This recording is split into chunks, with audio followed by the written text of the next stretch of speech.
Hi friends, இன்றைக்கி நம்ம spicy chicken gravy எப்படி செய்யலாங்கிறத பார்க்கலாம். கண்ட்ரி சிக்கன் கிரேவி வாங்க பார்க்கலாம். அதுக்கு தேவையான இன்க்ரீடியன்ட்ஸ் நான் வந்து 1/2 கிலோ அளவுக்கு சிக்கன் எடுத்திருக்கேன்.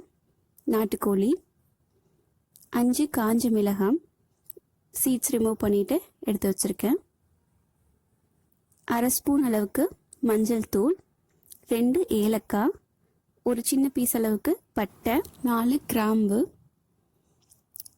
சீரகம் 1 ஸ்பூன், சோம்பு 1 ஸ்பூன், மல்லி 3 ஸ்பூன், எண்ணெய் தேவையான அளவு. அடுத்தது சின்ன வெங்காயம் 1 கப் அளவுக்கு எடுத்திருக்கேன்.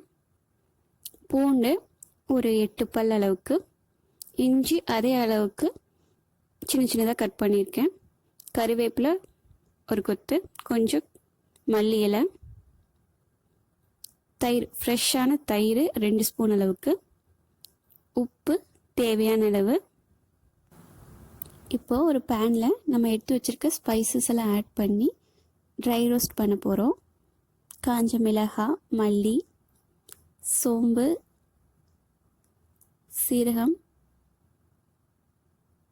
கிராம்பு, பட்டை, ஏலக்காய் இதெல்லாம் போட்டுட்டு நல்லா அந்த ஸ்மெல் வந்து ஃப்ளேவர்ஃபுல்லாக வர வரைக்கும் ட்ரை ரோஸ்ட் பண்ணிக்கலாம். பண்ணிவிட்டு ஹீட் கம்மியானது ஒரு ஜாரில் ட்ரான்ஸ்ஃபர் பண்ணி பவுடரை அரைச்சி எடுத்துக்கலாம். அடுத்தது ஒரு பேனில் ஆயில் எடுத்துகிட்டு இஞ்சி பூண்டு ஃப்ரை ஆனதும் சின்ன வெங்காயம் போட்டு ஒரு 3 to 4 மினிட்ஸ் நல்லா குக் பண்ணோம். நல்லா ஃப்ரை ஆயிடுச்சு. இப்போது அதை ட்ரான்ஸ்ஃபர் பண்ணி அரைச்சி ஒரு பேஸ்ட். இப்போ பாருங்கள், இது வந்து நம்ம மசாலா பவுடர், ஸ்பைசஸ் பவுடர், இது வந்து வெங்காயம் இஞ்சி பூண்டு பேஸ்ட், அப்புறம் ஒரு 1/2 கப் அளவுக்கு தேங்காய் பால் எடுத்திருக்கேன். இன்றைக்கி நான் குக்கரில் தான் செய்ய போகிறேன். குக்கரில் ஒரு 3 ஸ்பூன் அளவுக்கு எண்ணெய் லைட்டாக காஞ்சதும் அரைச்சி வச்சுருக்க மசாலா பவுடர் போட்டுட்டு சிக்கன் ஆட் பண்ணிக்கலாம். சிக்கன் ஆட் பண்ணி அந்த பவுடர்ஸ் வந்து நல்லா ஸ்ப்ரெட் ஆகிற மாதிரி மிக்ஸ் பண்ணிக்கலாம். அடுத்தது ஒரு 1/2 ஸ்பூன் அளவுக்கு மஞ்சள் தூள் ஆட் பண்ணிவிட்டு 2 ஸ்பூன் அளவுக்கு தயிர் ஆட் பண்ணிவிட்டு நல்லா மிக்ஸ் பண்ணிவிட்டு ஒரு 2 மினிட்ஸ் அளவுக்கு குக் பண்ணோம். அதுக்கப்புறம் சிக்கனுக்கு தேவையான அளவுக்கு உப்பு ஆட் பண்ணிவிட்டு நம்ம அரைச்சி எடுத்து வச்சுருக்க இஞ்சி பூண்டு ஆனியன் பேஸ்ட், அப்புறம் 1 கப் அளவுக்கு தண்ணி ஆட் பண்ணிவிட்டு நல்லா மிக்ஸ் பண்ணிக்கலாம். இப்போது கவர் பண்ணிவிட்டு ஒரு 2 விசில் வர அளவுக்கு குக் பண்ணிக்கலாம்.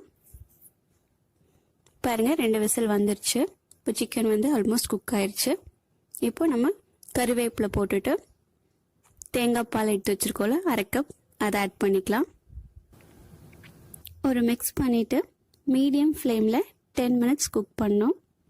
அப்போ தான் அதில் இருக்கிற எல்லா ஃப்ளேவரும் வந்து சிக்கனில் நல்லா இறங்கும்.